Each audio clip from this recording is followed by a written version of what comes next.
Sahabat-sahabat sejati. Bapak Ibu Saudara, kita akan belajar pada saat ini dan kita akan melihat apa yang menjadi nasihat-nasihat Alkitab berkaitan dengan sahabat yang sejati. Sahabat yang sejati yang pertama adalah sahabat yang dapat dipercaya. Amsal pasal 11 ayat 13, siapa mengumpat membuka rahasia, tetapi siapa yang setia menutupi perkara. Seorang pengumpat suka menyebarkan desas-desus, tetapi orang yang dapat dipercaya berusaha melenyapkannya. Di dalam Amsal pasal 17 ayat yang ke-9, firman Tuhan mengatakan, siapa menutupi pelanggaran mengejar kasih, tetapi siapa membangkit-bangkit perkara menceraikan sahabat yang karib. Di dalam terjemahan firman Allah yang hidup, kasih melupakan kesalahan, membangkit-bangkit kesalahan, memutuskan persahabatan yang paling akrab sekalipun. Jadi poin yang pertama adalah ciri sahabat yang sejati adalah dia adalah pribadi yang dapat dipercaya. Ya. Kemudian yang kedua, sahabat yang sejati di mana dia akan tetap di samping ketika kita berada di dalam kesulitan. Sahabat sejati itu adalah orang yang tetap ada di samping kita ketika kita berada dalam kesulitan. Amsal 17 ayat 17 berkata, seorang sahabat menaruh kasih setiap waktu dan menjadi seorang saudara dalam kesukaran. Dalam terjemahan versi firman Allah yang hidup, sahabat sejati selalu setia. Dan orang yang memberi pertolongan pada waktu diperlukan adalah bagaikan seorang saudara. Kita bisa melihat di sini Bapak Ibu Saudara bahwa sahabat sejati dia akan ada bahkan di saat kita dalam kesulitan, di dalam pergumulan. Dalam Amsal 25 ayat yang ke-19, kepercayaan kepada pengkhianat di masa kesesakan adalah seperti gigi yang rapuh dan kaki yang goyah. Menaruh kepercayaan kepada orang yang tidak dapat dipercaya sama saja seperti mengunyah dengan gigi yang sakit atau mencoba lari dengan kaki yang patah. Bapak Ibu Saudara, kalau kita mendapatkan seorang teman yang adalah pengkhianat, itu menyusahkan diri kita sendiri. Justru dalam kesulitan dia akan lari meninggalkan kita. Tetapi sahabat sejati, dia akan ada sekalipun kita dalam masa kesulitan. Yang ketiga, sahabat sejati tidak akan memanjakan kita karena mereka terlalu mengasihi kita. Mereka tidak akan kompromi kalau mereka tahu kita salah, kita berbuat dosa. Amsal 27 ayat 6. Seorang kawan memukul dengan maksud baik, tetapi seorang lawan mencium secara berlimpah-limpah.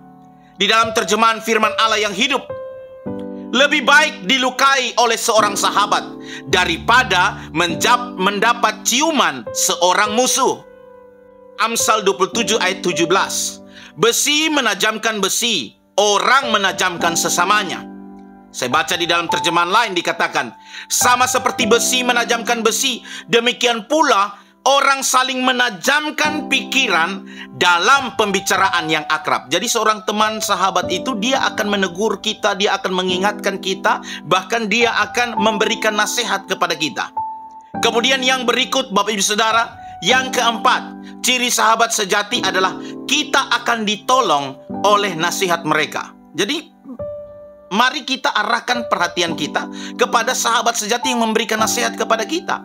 Amsal 27 ayat 9 dikatakan, minyak dan wangi-wangian menyukakan hati, tetapi penderitaan merobek jiwa.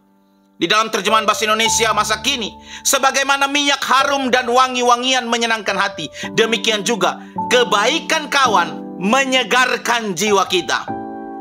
Saran-saran seorang sahabat sama menyenangkan seperti minyak wangi. Sebuah pelajaran bagi kita Bapak Ibu Saudara, untuk kita belajar mendengarkan nasihat dari sahabat-sahabat sejati kita. Dan yang terakhir, yang kelima, sahabat sejati di mana kebaikan sahabat sejati bertahan turun-temurun. Sahabat sejati itu bukan sampai pada kita saja, tapi anak cucu kita. Amsal 27 ayat 10. Jangan kau tinggalkan temanmu dan teman ayahmu.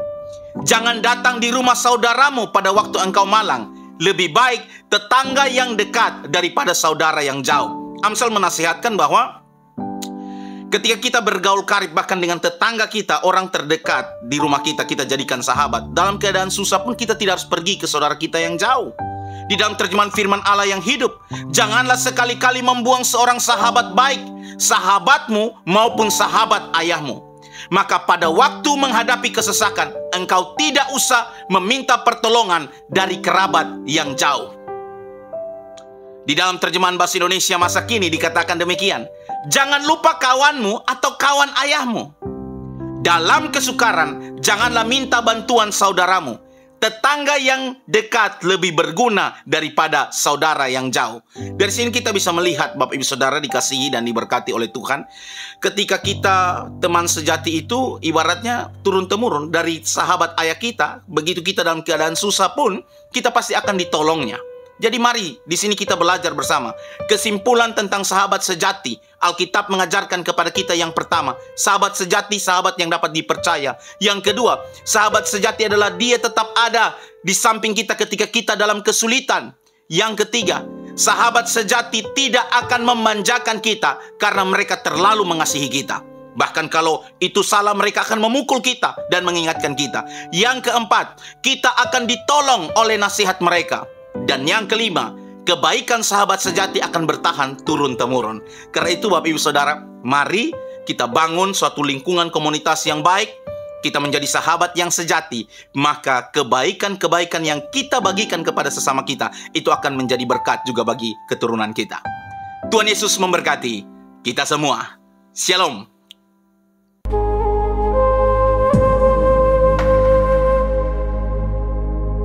Yang ingin mengambil bagian dalam pelayanan ini dapat mendukung dengan menabur bagi pekerjaan Tuhan.